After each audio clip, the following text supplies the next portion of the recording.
Go figure. Colorado finally gets a goaltender to show up for a game, and it's right in time for them to play the Kraken. What's cracking, everybody, and welcome back to Kraken R&R, where it has not been a particularly good last couple of days for the Kraken.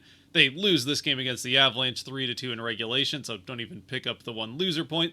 Still 4-3 on the season, so it's a winning record, but with a good and hot Jets team coming into town, it could be 500 here in pretty short order. But more importantly and more impactfully on the season as a whole, on Monday, the day before this loss, the Kraken announced that they were placing Vince Dunn on LTIR, which might sound worse than it is, but either way, it's not good for the Kraken. Now, the reason Dunn goes on LTIR is because the Kraken expect him to miss a chunk of time, and with them being right up against the cap, they needed some space to bring up a couple of extra players, or at least one extra player for now, as they were able to bring up Cale Fleury, with Mahura taking at least the first couple of games of this LTIR stint for Dunn. Now, at least there's not really good news attached to this, but the less bad part of this news is that Dunn's LTIR stint was set to retroactively start back on the 17th, the first day after the last game he played,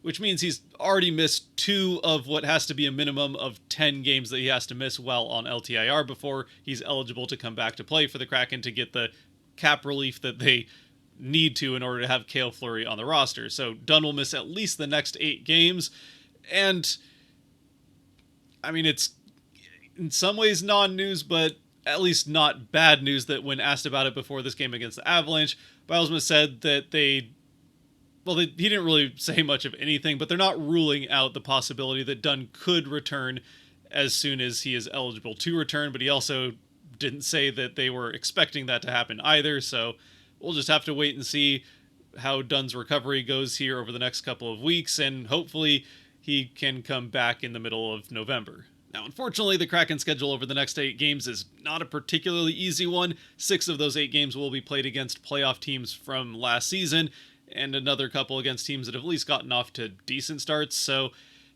it's going to be a stretch that the Kraken are going to have to figure out how to find some offense, because the biggest part about missing Vince Dunn for that length of time is that the Kraken, continuing in this game against the Avalanche, have not shown that they have an ability to score nearly at the same rate with Dunn out of the lineup. Now, I could say that it's potentially coincidental that Dunn just seems to miss the games where the Kraken can't score, but it's been a big enough sample size going back to last season and now the start of this year that it's certainly not entirely coincidental at the very least, especially now that the Kraken have only managed to score 4 goals in 3 games without Dunn, and only 2 of those at even strength. So it's a team that just can't seem to move the puck quite as well without Dunn, and once in the offensive end, they're just not finding a way to get the puck into the net, even when they are able to create chances, as they were in this game, especially in the first period as we get into the game with Grubauer in net for the Kraken. They really do dominate this first period, out shooting the Avalanche 12-5, and even those 5 shots didn't have really a particularly dangerous one among them. Unfortunately, towards the end of the period, in spite of how good of a period it was for the Kraken, with nearly 30 shot attempts, 12 of them getting on net, the Kraken aren't able to score, and then in the final couple of minutes, one of the not so dangerous chances for the Avalanche, in fact one of their less dangerous ones, finds its way past Grubauer. It's a contested shot with Tanev right in front of it, getting his stick on the stick of Kiviranta as he shoots the puck, but it still ends up going right along the ice into the far post, or off the far post into the net, to give the Avalanche the 1-0 lead.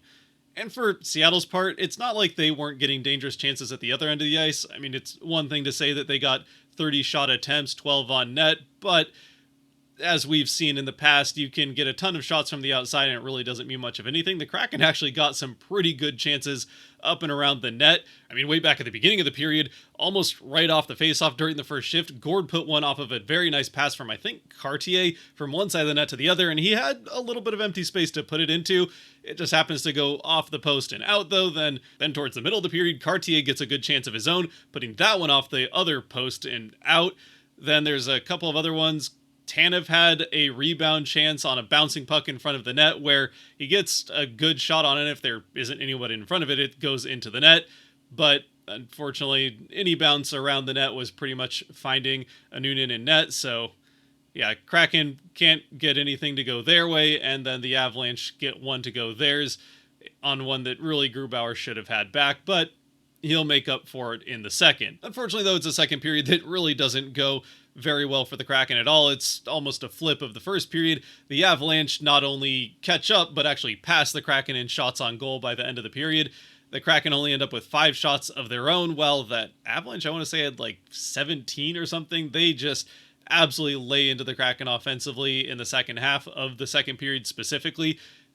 And it was clear that they weren't going to let the Kraken continue the momentum at the start of the second period, and getting a couple of power plays. The first one was an absolute gift. It's an interference call on Tolvanen where two guys that didn't see each other coming just kind of run into each other in center ice, or I guess they kind of were looking at each other, but I think both thought the other one was going to stop or turn. Neither one did. They play chicken, run into each other, but because Tolvanen is the one that doesn't go to the ice, they call interference on Tolvanen. Fortunately, the Kraken did kill that one off, but that's kind of where the momentum for the Avalanche started in the second.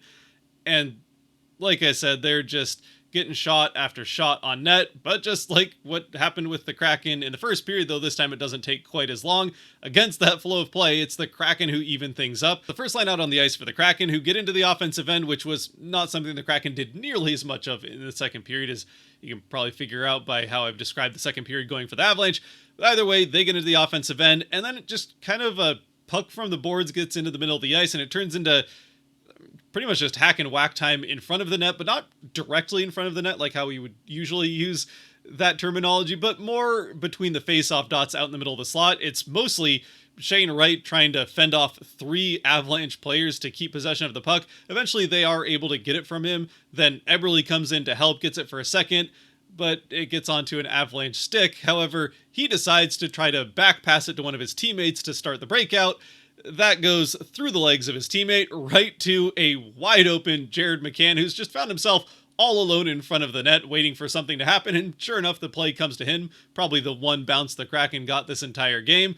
So with all the time and space he needs, he decides to go with his back to the goaltender, to the forehand, fakes out to the backhand, and lifts it backhand over the pad and into the net to give the Kraken their lone 5-on-5 goal of this game. For McCann, it's his 4th of the season, and at least for a little bit, we felt like there was a chance the Kraken would be able to use that as a chance to springboard some momentum and finally get things to go their way like it kind of felt like they were going to with how the first period had gone. But of course, that never ends up happening, as after this, the Avalanche take the momentum right back from the Kraken and keep it through the rest of this period. It's only a couple minutes later when they respond to this one with a goal that it really had no business finding the back of the net. It's Makar who throws it towards the net.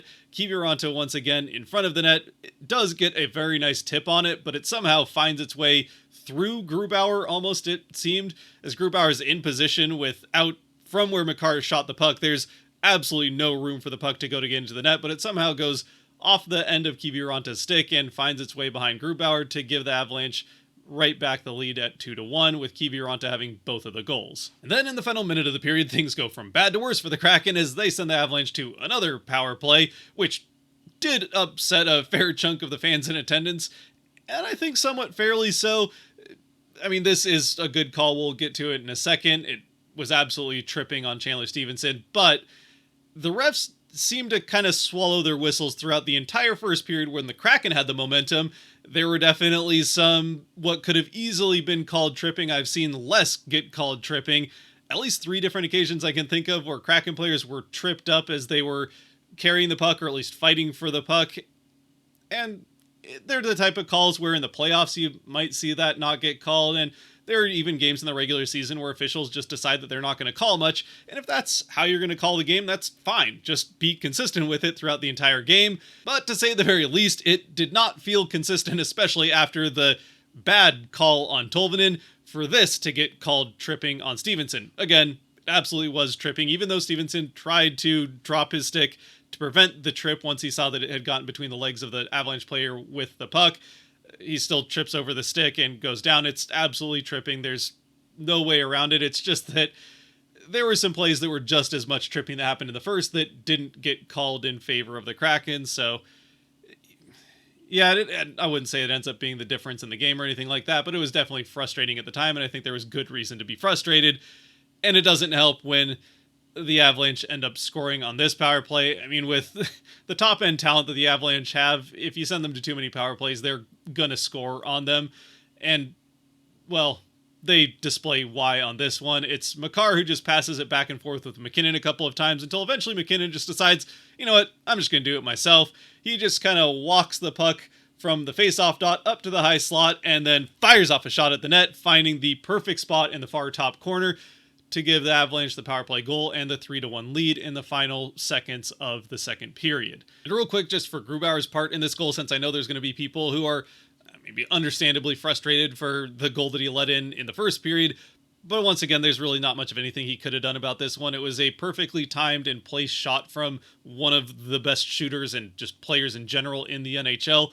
MacKinnon, as he walks that puck from the face-off dot up to that high slot, is watching the screen in front of Grubauer the entire time, and he waits right up until Grubauer has to move his head from one side of the screen to the other, and that's when he fires his shot back right where Grubauer just moved away from to try to figure out where that shot was going to come from. Once again, just a moment I think you just got to tip your cap to a great shot from a great player, and hope that the Kraken can come back in the third. And besides, as I forgot to mention earlier on in the second period, actually right after McCann scored that game-tying goal, as they're announcing that game-tying goal, MacKinnon got set loose on a completely free breakaway that Grubauer came up with a huge stop on, and then, I don't know if he got a follow-up stop, but either way, to stop MacKinnon on a breakaway to keep the, well, at least give the Kraken a chance to try and grab some momentum, which they, again, never were able to. But if you give up that goal right away, that kills any chance you have at getting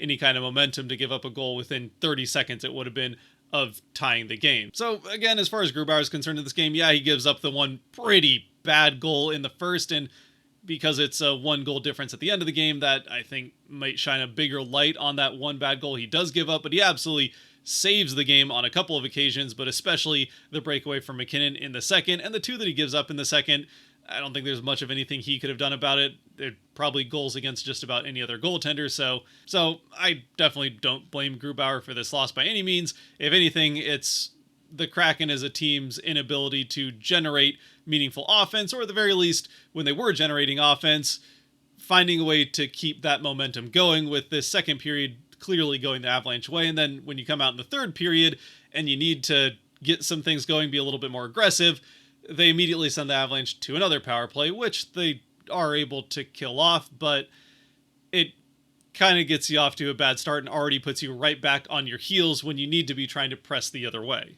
And over the course of the third period, the Kraken did at points push back the other way, but really never got any kind of sustained momentum where you felt like they were going to make a goal happen. Now, there's always a chance that you get a rush and something just happens and materializes out of nowhere, but yeah, it was just kind of a back and forth, still fun to watch, but a back and forth third period with no real sustained momentum for either side until we get into the last few minutes. The Kraken are starting to, I mean, part of it might have been the Avalanche recognizing we've got a 2-goal lead. Let's just kind of turtle up a little bit for these last few minutes. And even if we give up one, we're unlikely to give up two, which, well, it ends up playing out that way as the Kraken get some momentum finally in the last couple minutes, and then literally in the last couple minutes they finally get their first power play of the game. The officials, it's kind of a meaningless power play. I mean, it might have had some meaning had the Kraken scored early on in it, I suppose. I mean, they did have a 2-man advantage with the net empty, so it's 6-on-4, which is not quite as much of an advantage as 5-on-3 is. There's less space, less shooting lanes, that kind of stuff, and obviously more opposing players to potentially, clear a puck if it gets loose. The Kraken did a pretty good job of holding the offensive zone once they got set up in it. There was a couple of dicey moments there at the start of this power play, but they eventually get set up, create some pretty good chances, even get pucks towards the net, and on net, they just once again could not get a bounce to go their way until it was too little too late. As finally, with just 3 seconds left in the game, Burakovsky from one side fires it out to the far side where Tolvanen is waiting, but the play is red, so it bounces off of the pad of Annunen in net and comes all the way out to Riker Evans, who is able to get the rebound shot off before Annunen can really recover from the previous shot. He does find the top part of the net to give the Kraken the second goal of the game, but with just 3 seconds left, although Tanev does get a shot off from right around center ice, I mean, it wouldn't actually have gone in even if there wasn't a goaltender. It was a little bit wide of the net. Either way, there's no way that that one's getting through unless the goaltender makes certainly season highlight reel blooper of a missed save. So the Avalanche hang on to win this one as the Kraken fall 3-2. So again, one more time, as far as the big overarching stories and themes of this game, I would say probably the biggest one, as far as both teams are concerned, I said right away in the intro, that the Avalanche, who have been struggling for goaltending performances this season, it's a large part of the reason they got off to the 0-4 start. Now they've won 3 straight, so things are bouncing back for that team, and you knew it was going to happen at some point. But a large part of it was that they were just not getting even anywhere near NHL level goaltending to start the season. Of course, they finally get some pretty good goaltending right in time to play the Kraken. As the Kraken, well, again, it's not like they were taking all these shots and getting all these chances from the perimeter and that it would have been easy saves for anyone to make. Noonan had to make some pretty nice saves, and the Kraken got a couple of unfortunate bounces, hitting both posts within the first 10 minutes of the game, and then some bouncing pucks in front of the net that just wouldn't find a Kraken stick or find a way past the goaltender. And then right back the other way, you've got a tip that somehow finds its way through Grubauer, and a couple of other ones. I mean, obviously the one that he lets in that needs to be a save. I don't think there's any excuse there, but yeah, just an unfortunate one for the Kraken. As far as the second period is concerned, obviously from a Kraken perspective, you'd like to see them try to keep the foot on the gas and build off of what they did in the first period. At the same time, the Avalanche are a very talented team, at least in the top half or so, and you're just not going to keep them down for an entire game, at least not very frequently anyway. And we saw that in the second period, is especially that top line of the Avalanche, which is one of the better lines in the NHL, even with the slow start to the season that the team as a whole has gotten off to. That line has still been producing, and it showed when they were on the ice. The passing was clearly different. They had a couple of plays and forced Grubauer to make a couple of saves that it was just, I mean, as a fan of the opposing team, not necessarily fun to watch, but at the same time, it was just good hockey. So in that way, it was kind of fun to watch. But yeah, I mean, really for the Kraken, the big takeaway from this game is the continued missing of scoring without Vince Dunn. I mean, like I already said back in the beginning, 4 goals in 3 games with only 2 of them being even strength. They had the power play goal against the Flames, and now the power play goal at the end of this one against the Avalanche with a 2-man advantage. So actually both of them were 2-man advantages. So yeah, the Kraken, never mind even strength, haven't even scored more than 2 goals in 3 games with 1 or fewer man advantage. So yeah, it's they're gonna have to figure something out if they want to even come out 500 in these next 8 without Dunn, and that's just assuming that Dunn comes back right when he's eligible to after the next 8 games, which again, based on what Bylsma said in the press conference before the game, or maybe didn't say, it might as well be a 50-50. As for where the Kraken find that extra offensive push without Dunn in the lineup, well, I don't have a good answer. They're going to need someone to step up. They'll need Montour to continue playing very well and maybe even take another step forward, and that's a lot to ask because he's had a pretty good start to the season. This would be a great time for Riker Evans to really start to... I mean, Riker Evans, I think, is probably the prime suspect to get a bigger role in Dunn's absence, so maybe he can step into that and really take a hold of that while Dunn's out, but it's going to be tough. So hopefully they'll just be able to find a way to work around it rather than trying to replace what Dunn provides, because I just don't think they have a way to do that. In the end, though, I suppose, as always with these things, we're just going to have to wait and see what the Kraken are able to do if they do try to mix things up as far as different pairings and stuff to make something happen. Who knows? I doubt too much of mixing of pairings is going to happen, other than maybe you move Evans up to take that spot with Larson, but that's not really a natural fit because of handedness between the two of them. Either way, yeah, we'll see what the Kraken end up doing to try to fill that void, especially if they cannot start scoring more than they have been in the 3 games that they've already missed Dunn for this season. As for this game, let's finish things out with the Kraken 3 stars. As always, brought to you by patrons over on Patreon. If you want to help support the channel more than you already are by watching to this point, which I very much appreciate, and there's some other perks as well, you can go over to Patreon and help support and help decide these Kraken 3 stars, or whether or not there are 3 stars after the game. For this one, I think we can find 3. Again, the Kraken did play pretty well for chunks of this game. It just wasn't one that seemed like it was going to go their way, I guess. That's just how it goes sometimes. As far as the first star, it's got to be Jared McCann. Once again, McCann has had a very good start to the season and continues to be a driving force of this team offensively, especially without Dunn out. There might not be as much offense, but when there is offense, it seems like McCann is right in and around whatever's going on. Speaking of another guy that's right in and around any offense going on without Dunn, but just in general so far at the start of the season, Jordan Eberle is going to get my second star.